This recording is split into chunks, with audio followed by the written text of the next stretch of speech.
Namaskar. Hello and welcome to PGurus channel. I'm your host Sree Iyer. Please don't mind the background noise. I am not at my usual desk. And joining me today is Sree Iyer App, and you don't want to miss this session. We are going to talk about a lot of things, especially the real reason Dr. 𝗤𝙠𝗫 was in Russia. Yes, we talked about a few things in our previous episodes about what is happening in global realignment, but more importantly, the most important thing that defines everything in the economy today, or one of the most important, is energy prices, energy futures. How has India managed to counterbalance Qatar, Iran, Iraq, and many other Middle East suppliers who might, because of the tensions in the area, try to disrupt India's supply? So how has India managed it? What are the rates that India has negotiated with Russia within a small ballpark? But most importantly, how 2024 is going to be a year where India can really progress forward. I mean, we are giving you projections, but we are also going to give you the reasons why India will be able to make these numbers. This is the hard part that is hard to explain. That's what Dr. Sree Iyer ji is going to explain. He's not a doctor, but he's as good as a doctor in my opinion. So let's welcome Sree Iyer ji. Sree Iyer ji, namaskar. How are you, sir? Namaskar and wonderful. Good morning to you, and happy Saturday morning. Thank you so much, Sree Iyer ji. And viewers, a small request to all of you to please like this video, and we are going to share a lot of important information. Like I said, watch out for the energy prices. You will also understand why there is a rumor doing the rounds in India that India might lower the gas prices at the pump for both petrol, diesel, and perhaps even natural gas. All this is going to be possible because of some very hard negotiations that took place between India and Russia. We're going to talk about all that stuff. So please like this video. And now let's jump right into global economic headlines and inflation. The United States economy. Sir, over to you. You can take it from here, sir. Well, I think we are starting off with the commodities section because it's of strategic importance within the context of what Sree ji laid out. The big story as to why the 2023 was not a hard landing, but a soft landing, and perhaps 2024 as well, and the world may avoid recession. The number one item is commodities. Doesn't matter whether it is energy, doesn't matter whether it is food prices. Most important, we'll touch on the energy. The WTI crude dropped almost 10%, just over 10% from $80.26 when we started 2023 to now trading at $71.33.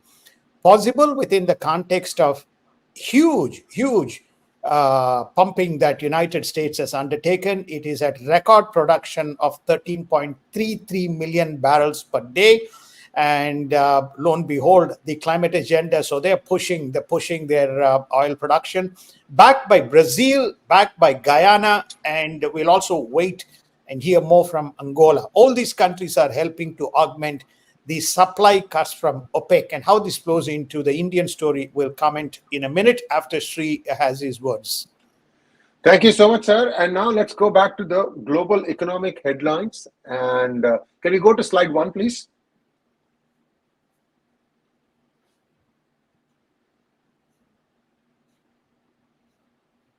So viewers, we start from where it all began. In United States had a very big resolve when Biden administration came in that they are going to go green. All this was the pressure put by the progressives. Guess what? US is pumping more than ever before. It has also reduced a lot of its strategic petroleum reserve, and just to sustain the Western Europe's requirements. All this to stick it to Russia. So we're going to come to that in just a few moments. Let's look at the global economic headlines. Sree Iyer ji, first off, the United States avoided recession in 2023, and it is expected that in 2024 also, that there will be a soft landing of sort with a GDP projection of 2.1% for the US. Eurozone will be growing at about 1%. At least the recession part is not probably going to happen. So talk to us through how this has happened, because you have 2 wars now, 2 conflicts going on, a possible third one just about to start. Well, I think the first and foremost reason is today, Sree, I don't know. California is always an outlier. Today, the petrol prices or the gas prices at the stations is ranging from $3.10 to $3.25. That's a huge savings for the consumer. Remember, usually here is that was averaging around $4 to $5 at the peak in 2022. So not only stabilization of the supply and the reduction of prices through the silent pumping that is going on within the United States, augmented by Brazil and Guyana and other nations. Number one, kind of the driver for why we saw a growth in 2023. The second is we have also seen, which we'll cover in the next markets update, is tremendous reduction in food prices. The food price supply chains have stabilized. Tremendous reduction in food prices. Just to give you an example, the wheat price was around $1,400 a quintal. Now it's about $645. It's a huge, huge kind of a flow-on effect. So the considerable reduction in food prices, which is also within the commodities section. So second item.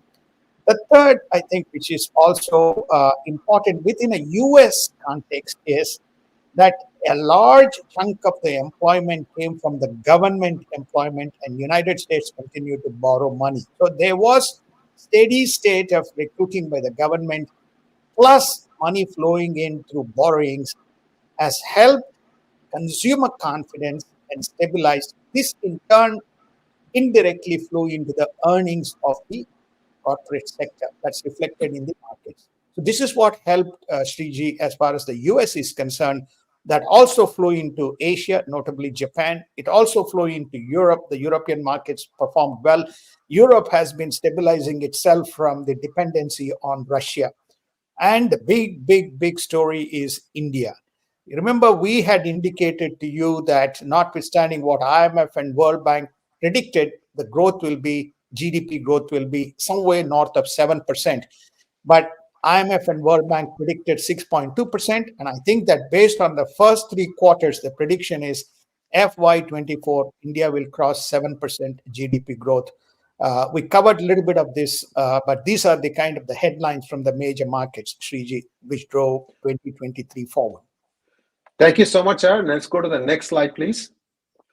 Here we have a very important number, that is inflation. Inflation is the root cause of prices going up. Sridharji, I'd like you to touch a little bit about 6.2 is the usual, conservative play, but we think it's going to go to 7%. There are a lot of dynamics involved, especially with respect to commodities and energy pricing.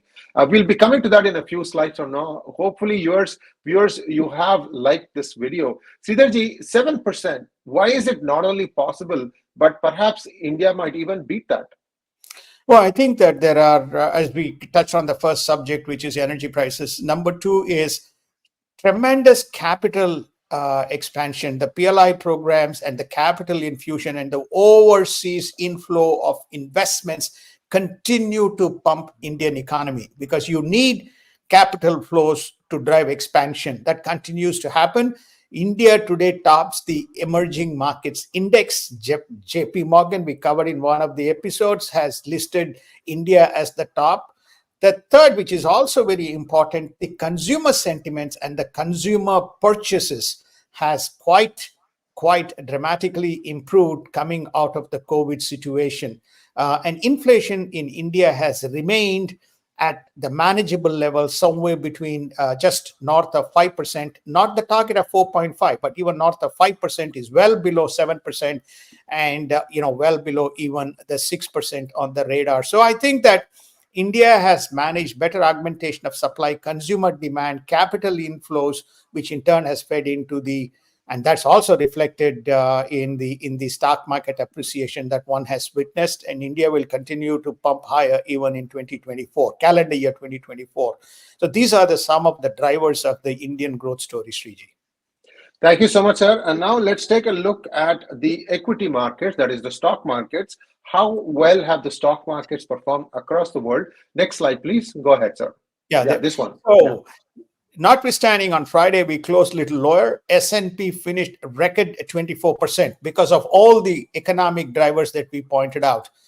And we pointed out the Indian markets. Indian markets grew somewhere, I mean, at an aggregate. I'm not listing, Nifty 50 or BSE or any of the specific markets, but overall, it grew 25%.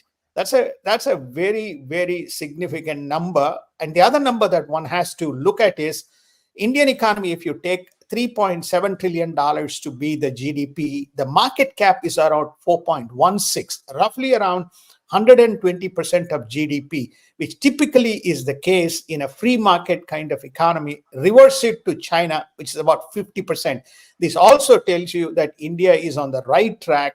And I'm also told that on the derivative side, India is today probably in the top 3, or if not top nation, in terms of the derivative contract that are traded in the Indian exchanges. Some kind of amazing data that is flowing out in terms of the mechanics of the free market that is flowing into India, Sree, and same with Japan and the European markets. A look at the S&P 500 index. Sridharji, talk to us through that. Next slide, please. This is just basically tell you very simple way we started. We started around 4,000, 200, and we have kind of 4,100, 3,900.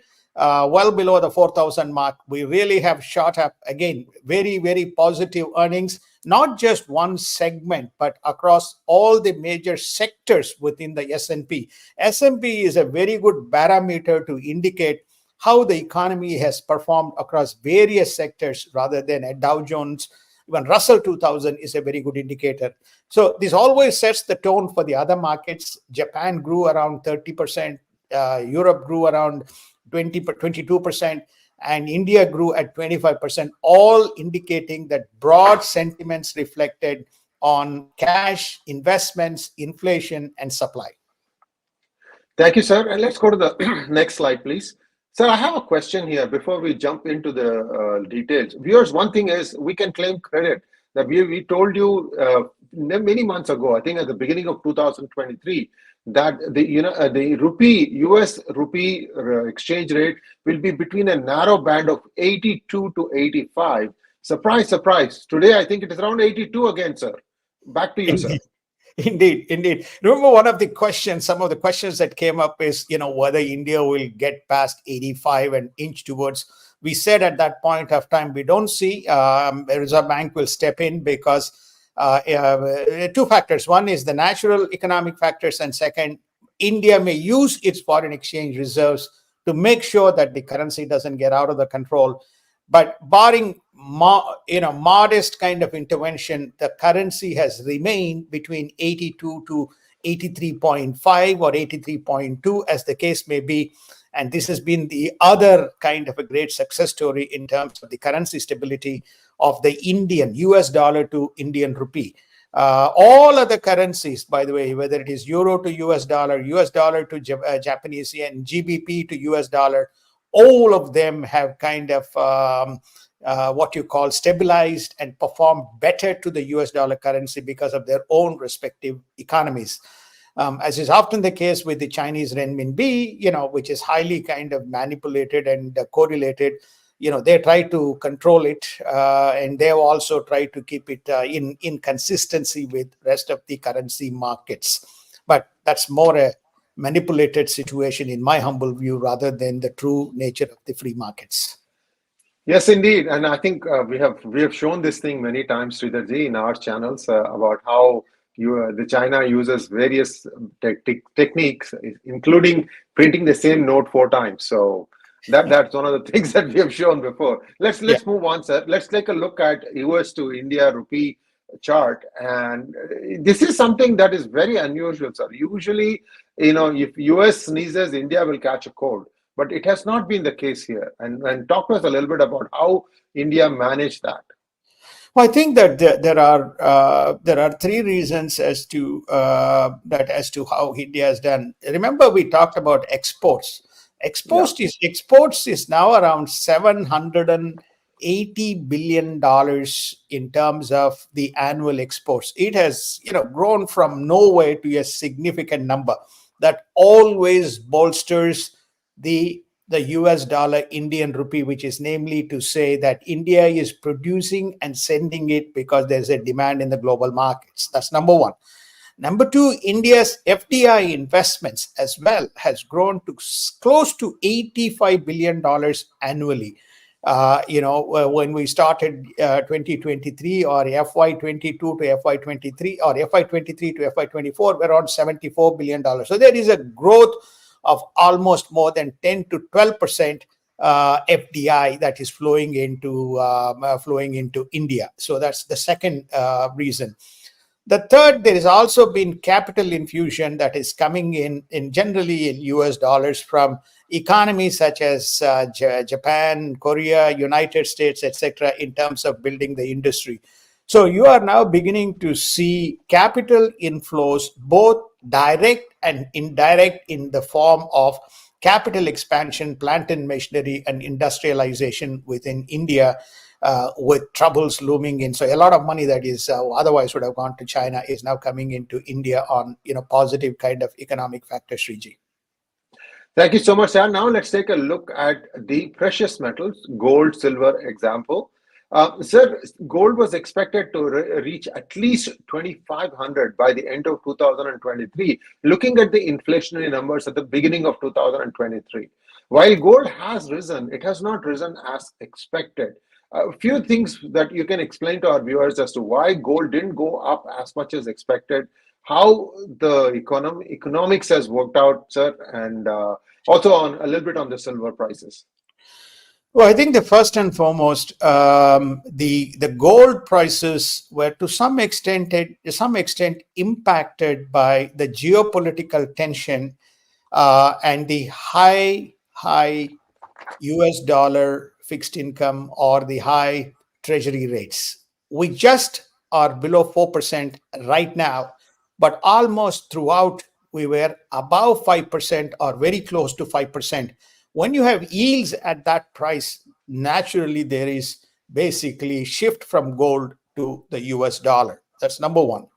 Number two, even this price rise from around 1826 to 2071, which peaked around $2093, is only because as at Q3 2023, 800 tons of gold was bought by the central banks around the world. So there was a shift in replacement of asset to US dollar to money shifting to gold, and 800 tons that was bought by the central banks around the world. So people have been, including United States, US Fed, bought gold. So that's the reason why the price is high. We don't expect it to go 2,500. The reason being, still the interest rates are around 4%, and this is the treasury rates.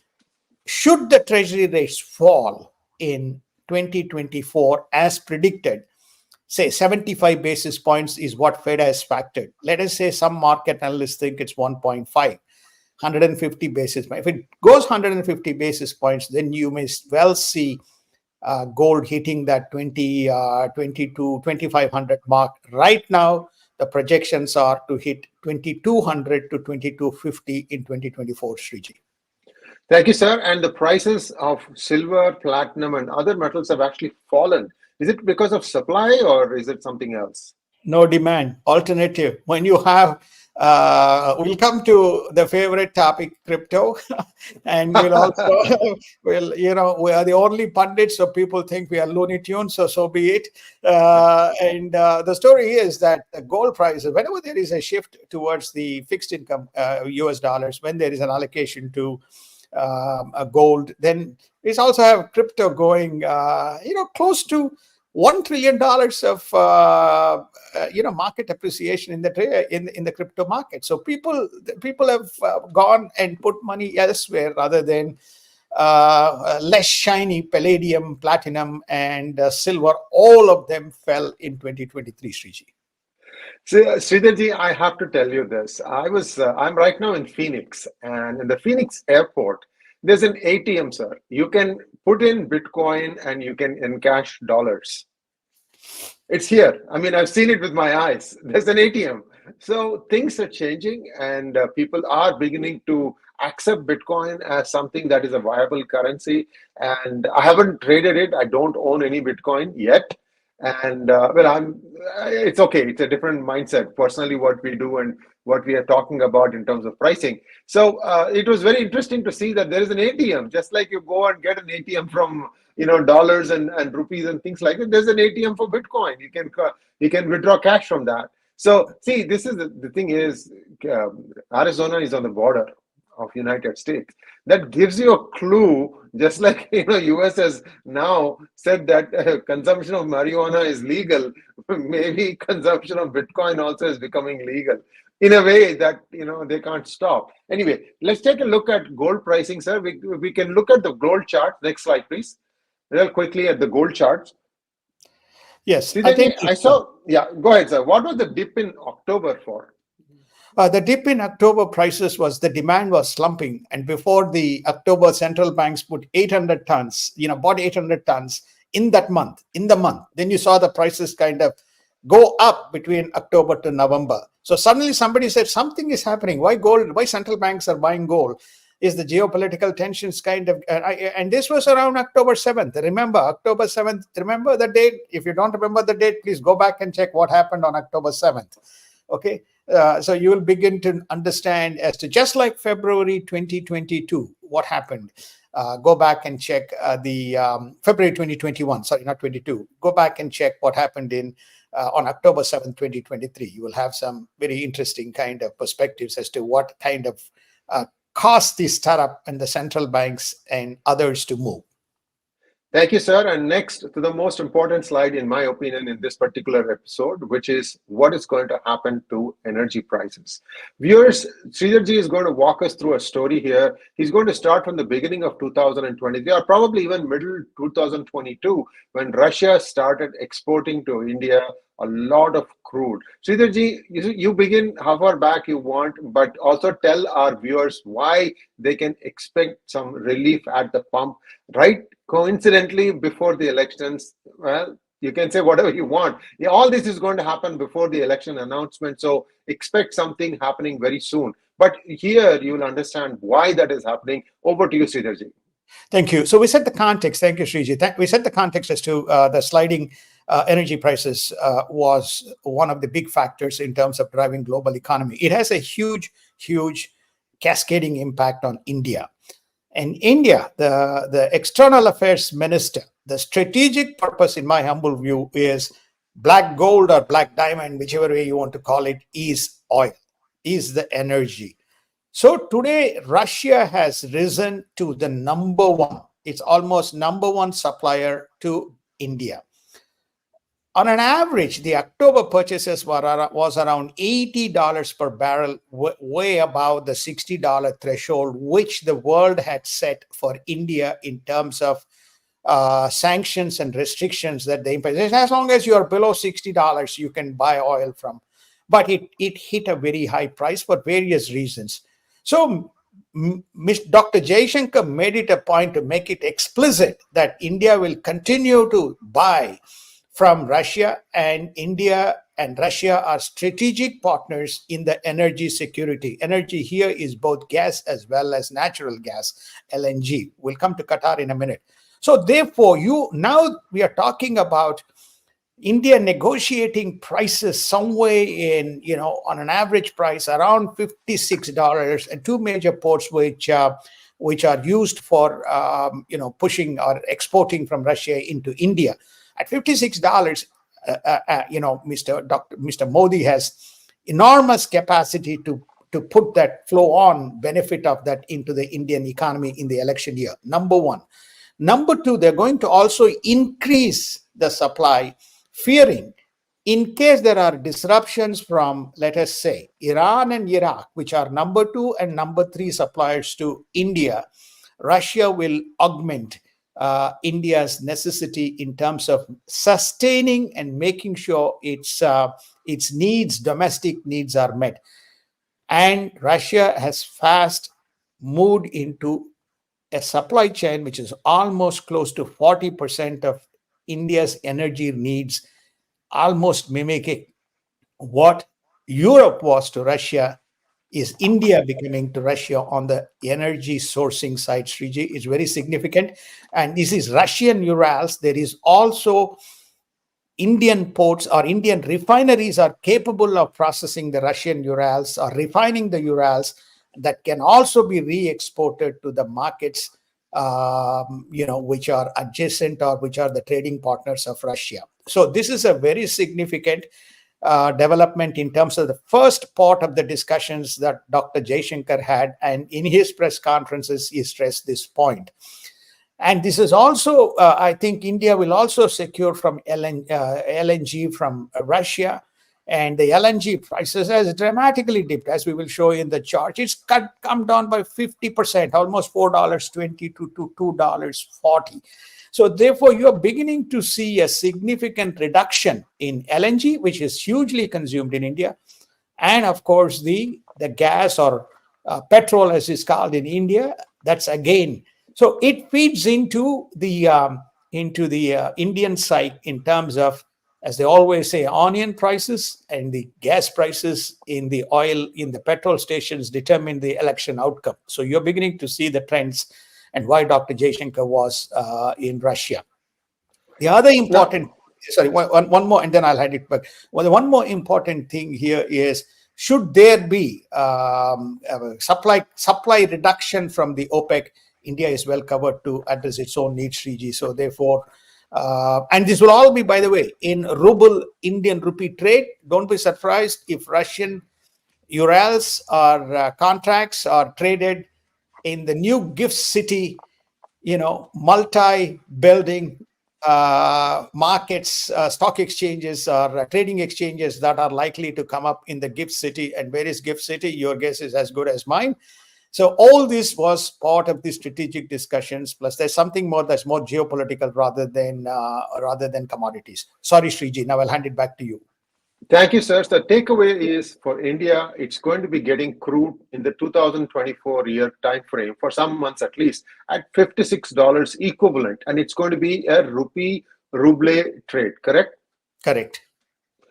So viewers, you should expect more than 10 rupees. I have a feeling it's going to be more than 10 rupees at the pump. We are so not used to it. This is going to come as a very pleasant surprise because I think India is managing its import. Sir, let's go back to, let's talk about crude pricing, sir. I just have a couple of dips that I wanted to ask you about.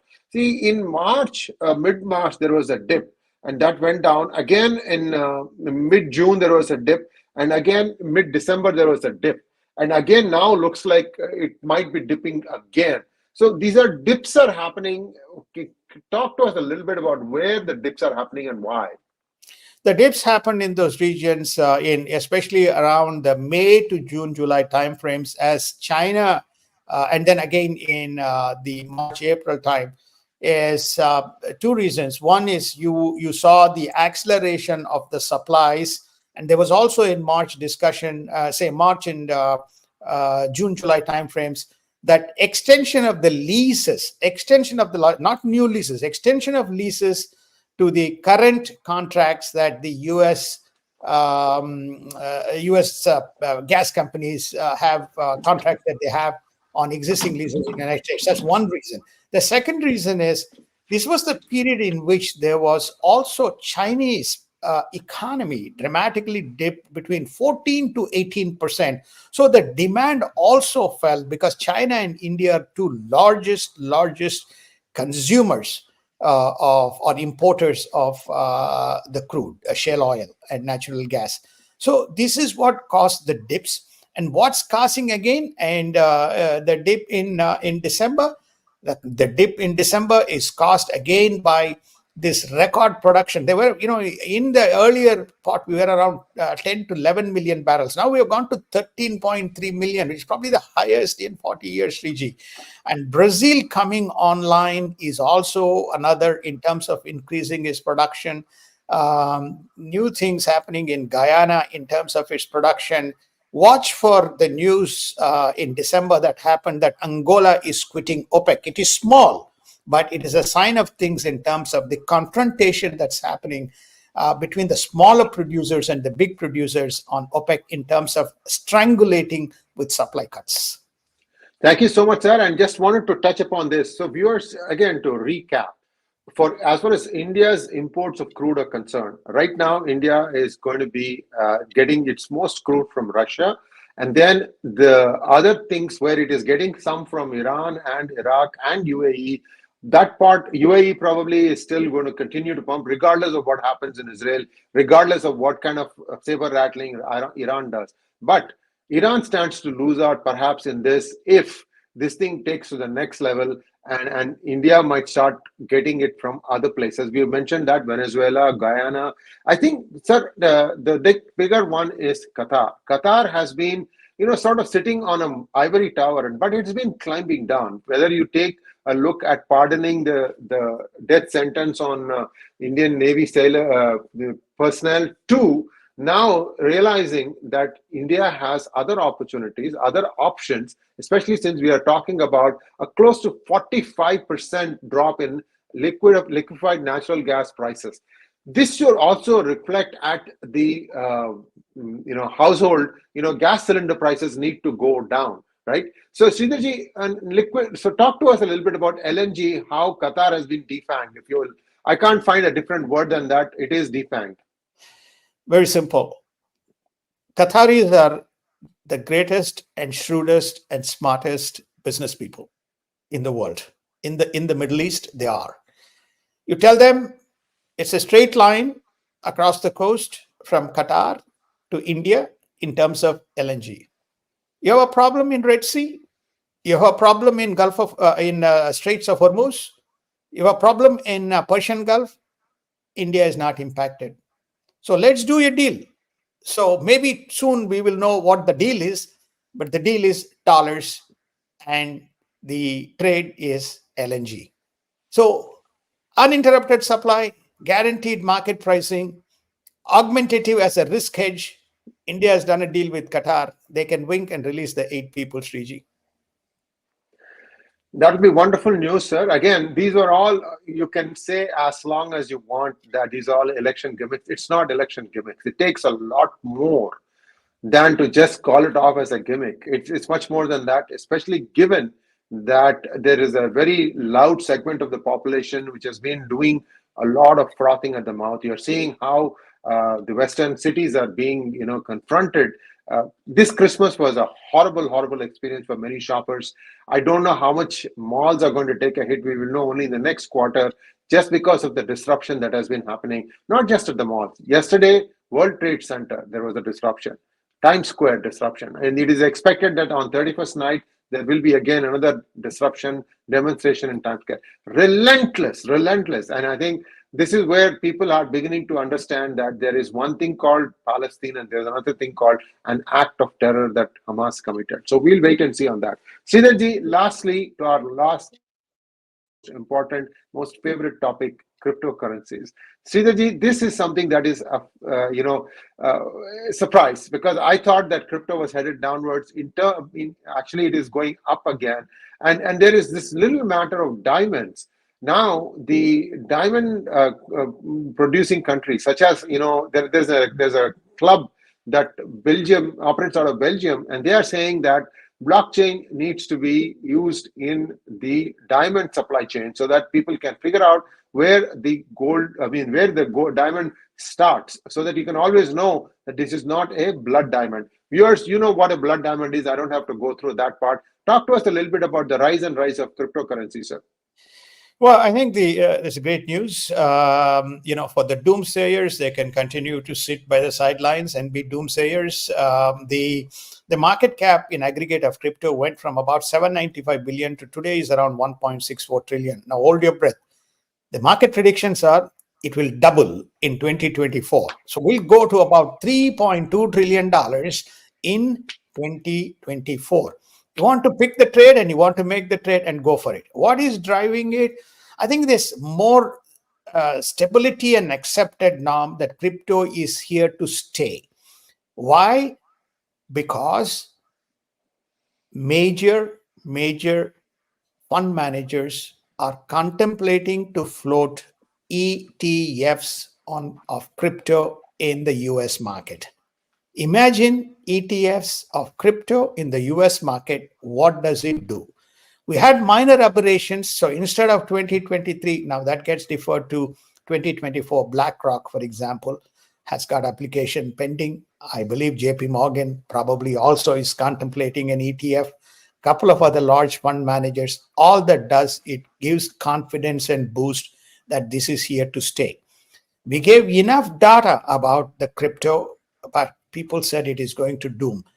3 to 5% of global capital is always allocated to alternate currencies. Global market cap is around 100 trillion, expected to grow to 110 trillion next year. 110 trillion, if you take 3%, is 3.3 trillion. If you take 5%, it's about 5.5 trillion. A good chunk of that money will go into crypto. Now, Sree pointed out that blockchain is going to be inevitable in many of the trades. It is possible that some of these transactions could happen in the BTC linked the appropriate currency, easy, efficient, and fast in terms of settlement. This is what is driving the crypto market, that there is positive sentiments within the fund managers and the hype is running out. The fraud is being progressively tackled, but fraud is here to stay. And this is what is driving the markets up. It is the golden nugget.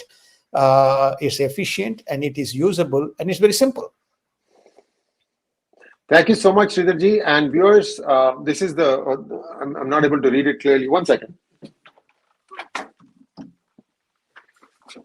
I was holding my laptop and it was a little heavy for me, so I set it down. This is just the pricing of the coin market. Sridharji, you mentioned that we are now at 1.6 trillion. Yeah. What are the projections for 2024 for this market, sir? 3.2 trillion. Sree, if you wow, have not, 100%. Yeah. Yes, Sree, you go to that ATM in Scarsdale or Phoenix Airport.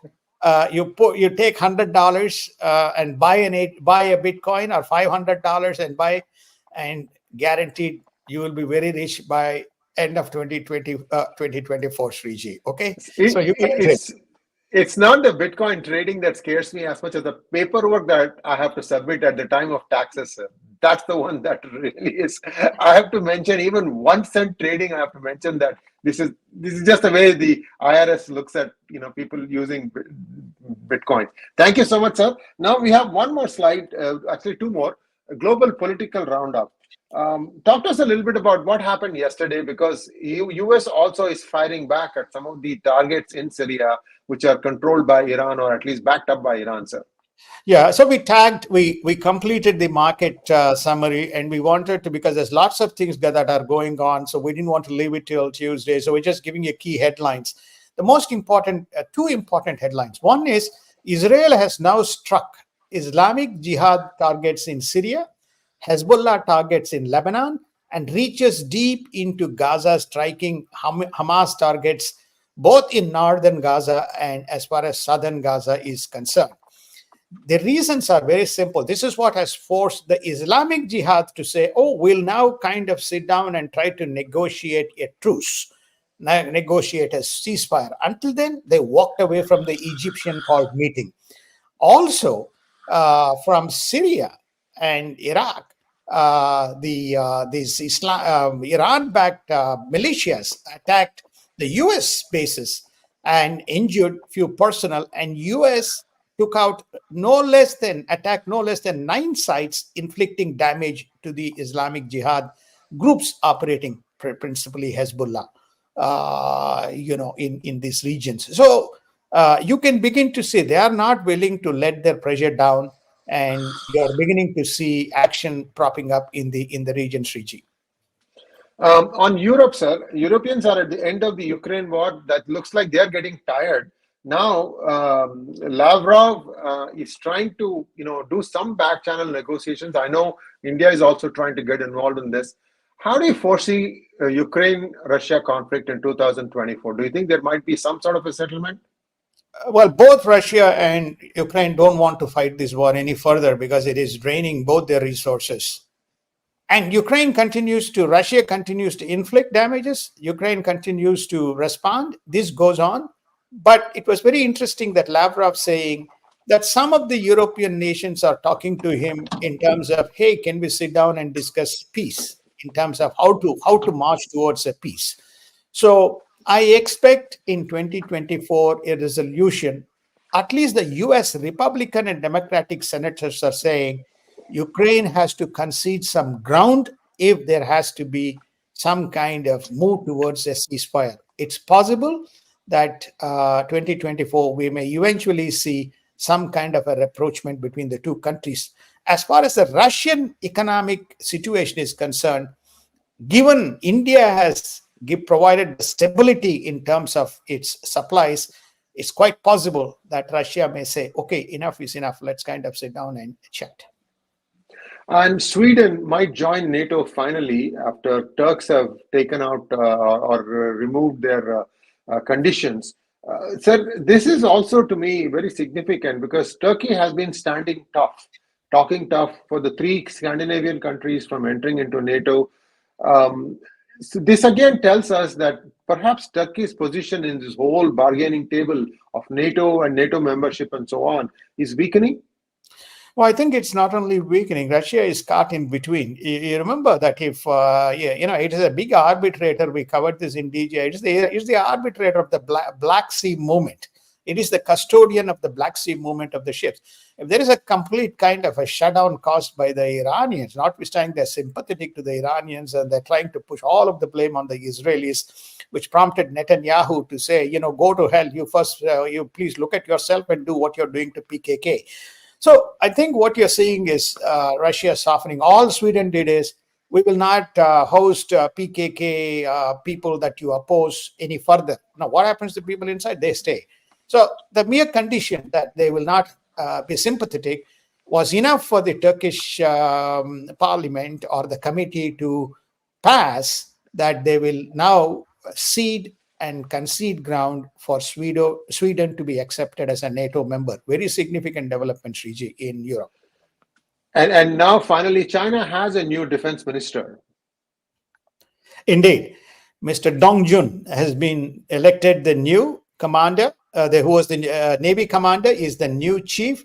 Remember, Li Shangfu was removed unceremoniously or just disappeared. Now, who is Dong Jun? Dong Jun is supposed to be not only the naval commander, former naval commander, but he has two briefs. He had an oversight of South China Sea. He was also the person as a head of Eastern Command with oversight over East China Sea, taking a peep at both Japan, most notably Taiwan. So there are no surprise. The chief of the chief of defense is now coming from an area who understands the strategic importance of South China Sea and Taiwan, the two conflicting points, which is the focus of Mr. Xi Jinping as he moves into 2024 priorities, Sree. Thank you, sir. Now, US also looking at 2024. There's a big election. People are expecting that Biden will run again. Again, there are others saying that no, he will not.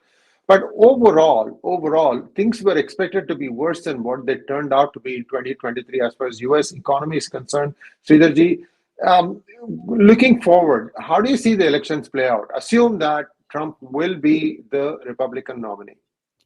Well, it's very interesting that we still are going through a huge turmoil. They are not, the Democrats and the progressives are unrelenting. They have thrown cases on President Trump everywhere.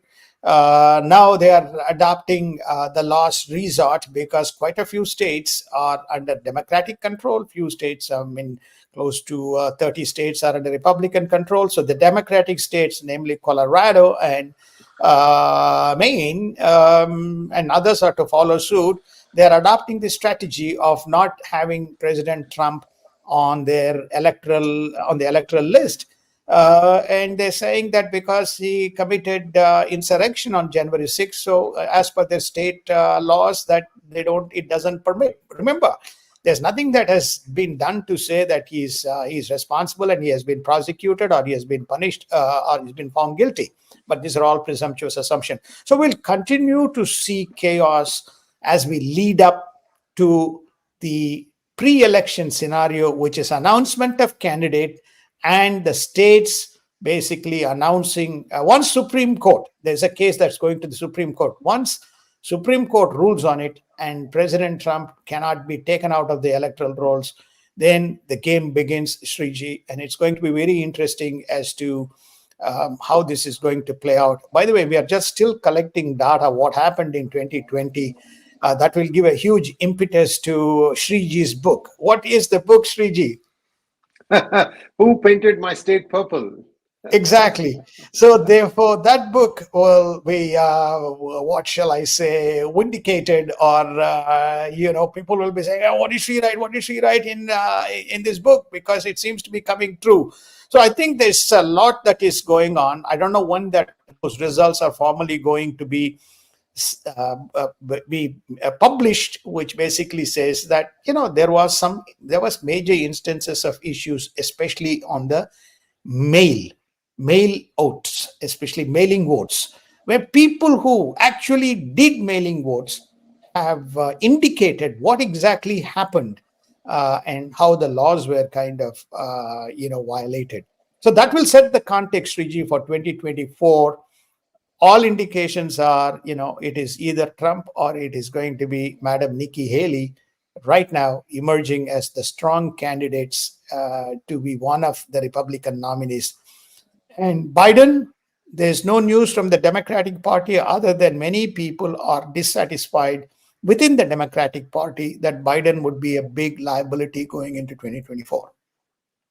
Thank you, sir. Now let's take a look at India's election landscape. It looks like India has rode out a couple of big storms possible in 2022 and 23. We've seen this thing. Anytime there's an external situation like the 1973 OPEC crisis, India paid dearly. India had just finished one war. It had won that war, just 13-day war. But that coupled with the OPEC crisis really messed up India's rupee, purchasing power, and it started sliding dramatically. From 7 rupees, it went down to 13. That is like 100% almost. And then after that, it has been a downward slide ever since. Sridharji, India's prospects, I think, do you think the rupee will this year appreciate from 82 to 85 band? What are your thoughts, sir? My thoughts are that it will stay stable unless the geopolitical situation imperils the economic agenda. This is the reason why Dr. Jaishankar's Russia visit is of very strategic importance leading up to the election time. So my feeling is, based on all the market indicators, 2024 is going to be another stellar year for India. I just want this we covered, if you recall, go back sometime, maybe 2.5 years ago, that myself and Sreeji and Mohandas Pai, we had a kind of the Indian economic and the US-India tie-up and global economic kind of linkages. I mentioned at that point of time, as India goes from a $3 trillion to $5 trillion, remember, 3 trillion to 5 trillion, we are now at 3.7 trillion. The $0.7 trillion incremental economic growth has created a 115% jump in the market cap of the Indian economy. So when you go from a $3.7 trillion to a $5 trillion trajectory, that's 1.3, you are looking at somewhere close to $2 trillion jump in the market cap of the Indian market. Now, read yourself what that means, that you are investing in Indian market, you are going to get some huge Christmas Santa Claus gifts as India ascends in its economic kind of summit. So market forces, India is a free market economy. As the economy grows, the market forces also drives, the market cap increases. That means participating in the markets, you're going to be a beneficiary. Thank you, sir. And let's round up about what is happening in Africa. We have talked about the Sahel region and still a lot of conflicts going on there. Talk to us a little bit about 2024 for the African region, sir. Russia is winning. The sentiments of the broader Sahel region, which starts from on the Mauritania to goes all the way up to Niger, Chad, Sudan, and goes all the way up to Eritrea. So the story is that those regions which have remained hot points, and also the access into Gulf of the African Gulf, which is a very important trade point. So the Africans are raising. We are just trying to recover from the economy. The last thing that we want is the Red Sea blockade, which flows into the Indian Ocean, and their economy is to be kind of impacted. So three stories. One, the economy seems to be harmonizing. Russia seems to be winning. US is a loser. France has, diligently withdrawn. Libya, which is in the up north, in the Libyan region. Believe it or not, Mr. Gaddafi's son is emerging as a common leader to come back to power in that area over the lords, over all these tribal lords which have been fighting. United Nations peace plan is out of the window. So the back to the tribals. All of these interventions in Africa has failed, Sree. The Sahel region, which remains a kind of a very fulcrum point for the terrorists, it remains a little quiet. They're quietly watching, except for Yemen, which is caught between the two continents. Except for that, you're beginning to see some kind, and then you have occasional flare-ups in places like Nigeria, Sudan, Somalia, and so on. Barring that, I think there seems to be some amount of stability, and it's almost like Europe and United States efforts have failed, and Russia again is winning the game plan in Africa. Thank you so much, Sridharji. And viewers, I hope you like this program. Please like, share, and subscribe to our channel. Oh, sir, last one. Sir, wrap it up for us, sir. Go ahead. No, I think that maybe we should have started here. We wanted to go region by region, but I think we have covered this, which is the North America, the India, China, the Russia, the Europe, and then the Africa. Just to give, one sentence or two sentences update on each of the regions, which effectively sets the geopolitical landscape. So in the first session in 2024, we'll do more deep dive into each of the continents and some of the major issues. Thank you so much, Sridharji. And viewers, please like, share, and subscribe to our channel. Don't forget to click on the bell button for notifications. Namaskar. Namaskar. Thank you so much. Have a wonderful weekend and Happy New Year to all of you for 2024. Happy New Year to you too, sir. Namaskar. Namaskar. Thank you.